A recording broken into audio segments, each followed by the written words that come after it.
بسم اللہ الرحمن الرحیم۔ اللہ رب العزت کی صفات عالیہ میں ایک بہت نمایاں صفت اللہ کی شان رحمت ہے۔ اسماء حسنہ میں الرحمن اور الرحیم دونوں اسی صفت کے ترجمان ہیں، اور ان میں اللہ تعالیٰ کی رحمت کی کثرت، عموم، تسلسل اور دوام سب کی طرف اشارہ موجود ہے۔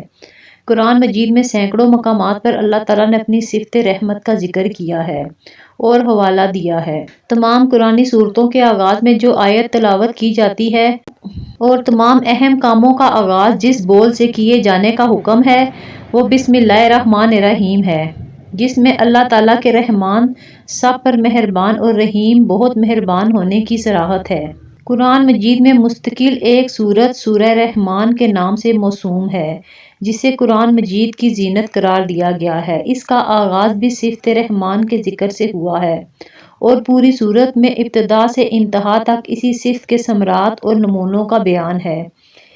اس کے علاوہ بہت سے مقامات پر گناہ گاروں، گناہوں اور جہنم کی سزاؤں کے ذکر کے بعد اللہ تعالیٰ نے اپنے غفور اور رحیم ہونے کی صراحت فرمائی ہے، اور کئی مقامات پر اللہ تعالیٰ نے اپنی طرف رحمت کی نسبت کی ہے اور کئی جگہ اپنی رحمت کی وسعت کو بیان کیا ہے۔ ارشاد باری تعالیٰ ہے، تمہارے رب نے اپنے اوپر رحمت کا معاملہ لازم کر لیا ہے۔ تمہارا رب بڑی وسیع رحمت کا مالک ہے، میری رحمت ہر چیز کو محیط ہے۔ تمہارا رب بہت بخشنے والا، بڑی رحمت والا ہے۔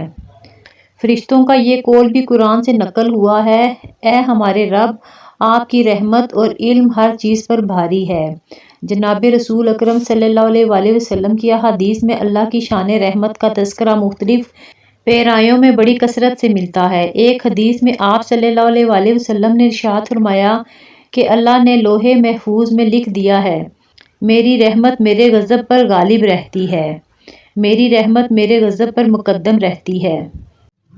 مختلف احادیث میں یہ صراحت ملتی ہے کہ اللہ تعالیٰ نے اپنی رحمت کے 100 حصے فرمائے ہیں، اس میں 99 حصے اپنے پاس عالم آخرت کے لیے روک لیے ہیں اور ایک حصہ دنیا میں بھیج دیا ہے۔ انسانوں، جنوں، حیوانات میں باہم جو محبت، تعلق اور انس پایا جاتا ہے وہ اسی ایک حصہ رحمت کا اثر ہے۔ اللہ کی اسی شان رحمت کا مظہر ہے کہ اس نے اپنے احکام سے بغاوت کرنے والوں اور گناہوں میں مبتلا افراد کو توبہ، استغفار اور اپنی طرف رجوع کا حکم دیتے ہوئے ان کو نا امیدی سے نکالا ہے اور اپنی رحمت کی امیدوں کی ڈور انہیں تھما دی ہے۔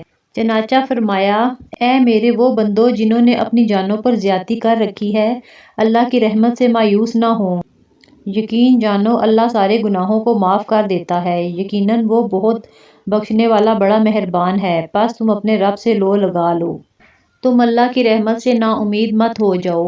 واقعہ یہ ہے کہ اللہ کی رحمت بہانہ ڈھونڈتی ہے اور بسا اوقات بندوں کی بہت چھوٹی سی نیکی بلکہ دل سے احساس ندامت، آنسوؤں کے چند قطرے اور معافی کے بول اللہ تعالیٰ کی رحمت کو جوش دینے میں کامیاب ہو جاتے ہیں۔ احادیث میں جگہ جگہ ذکر آیا ہے کہ ایک بدکار عورت کو صرف پیاسے کتے کو پانی پلانے کے عمل پر اللہ تعالیٰ کی طرف سے مغفرت عطا فرما دی گئی۔ اسی لیے آپ صلی اللہ علیہ وآلہ وسلم نے ہدایت کی، تم کبھی کسی نیک کام کو ہرگز حقیر اور معمولی نہ سمجھو۔ کسی نیکی کو معمولی سمجھنا اور اسے چھوڑ دینا بے حد خطرناک بات ہے۔ بہت ممکن ہے اسی نیکی کی وجہ سے اللہ تعالیٰ کی رحمت متوجہ ہو جائے اور بیڑا پار ہو جائے۔ نیکیوں کو معمولی قرار دے کر اسے چھوڑنے کا خیال ڈالنا شیطان کی مکارانہ تدبیر ہے۔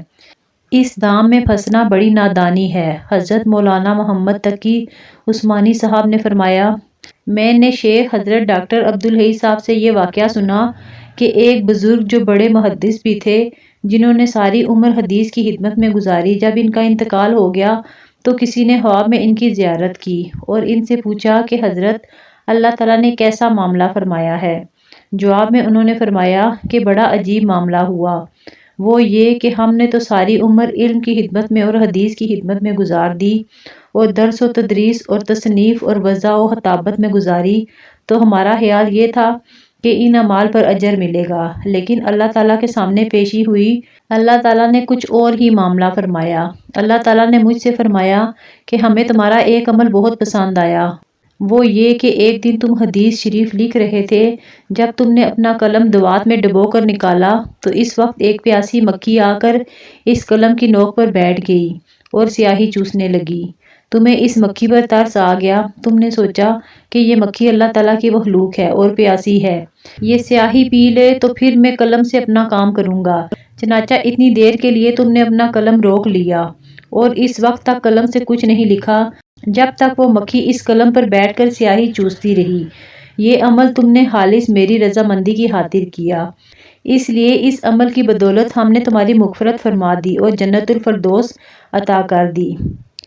دیکھیے، ہم تو یہ سوچ کے بیٹھے ہیں کہ وضع کرنا، فتویٰ دینا، تہجد پڑھنا، تصنیف کرنا وغیرہ یہ بڑے بڑے اعمال ہیں، لیکن وہاں ایک پیاسی مکھی کو سیاہی پلانے کا عمل قبول کیا جا رہا ہے اور دوسرے بڑے اعمال کا کوئی تذکرہ نہیں۔ حالانکہ اگر غور کیا جائے تو جتنی دیر قلم روک رکھا، اگر اس وقت قلم نہ روکتے تو حدیث شریف ہی کا کوئی لفظ لکھتے، لیکن اللہ تعالیٰ کی مخلوق پر شفقت کی بدولت اللہ تعالیٰ نے مغفرت فرما دی۔ اگر وہ اس عمل کو معمولی سمجھ کر چھوڑ دیتے تو یہ فضیلت حاصل نہ ہوتی۔ لہٰذا کچھ پتہ نہیں کہ اللہ تعالیٰ کے ہاں کون سا عمل مقبول ہو جائے۔ وہاں قیمت عمل کے حجم، سائز اور گنتی کی نہیں ہے، بلکہ وہاں عمل کے وزن کی قیمت ہے، اور یہ وزن اخلاص سے پیدا ہوتا ہے۔ اگر آپ نے بہت سے اعمال کیے ہیں لیکن ان میں اخلاص نہیں ہے تو گنتی کے اعتبار سے تو وہ اعمال زیادہ تھے لیکن فائدہ کچھ نہیں۔ دوسری طرف اگر عمل چھوٹا سا ہو لیکن اس میں اخلاص ہو تو وہ عمل اللہ تعالیٰ کے یہاں بڑا بن جاتا ہے۔ لہٰذا جس وقت دل میں کسی نیکی کا ارادہ پیدا ہو رہا ہے تو اس وقت دل میں اخلاص بھی موجود ہے۔ اگر اس وقت وہ عمل کر لوگے تو امید ہے کہ وہ انشاءاللہ مقبول ہو جائے گا۔ احادیث میں یہ واقعہ بیان ہوا ہے کہ ایک تاجر اللہ کے دربار میں حاضر ہوگا، اس کے اعمال نامے میں نیکیاں بالکل نہیں ہوں گی، مگر اس کے پاس ایک خاص عمل ہوگا کہ وہ کاروبار میں دوسروں کے لیے آسانیاں فراہم کرتا رہا، دوسروں کو قرض دیتا رہا، پھر تنگ دستوں کا قرض معاف کرتا رہا اور خوشحال لوگوں کے لیے بھی نرمی کا معاملہ کرتا رہا۔ جب اللہ تعالیٰ کے سامنے اس کے عمل کا ذکر ہوگا تو اللہ تعالیٰ کی رحمت جوش میں آئے گی اور اللہ تعالیٰ اس کی مغفرت فرما دیں گے۔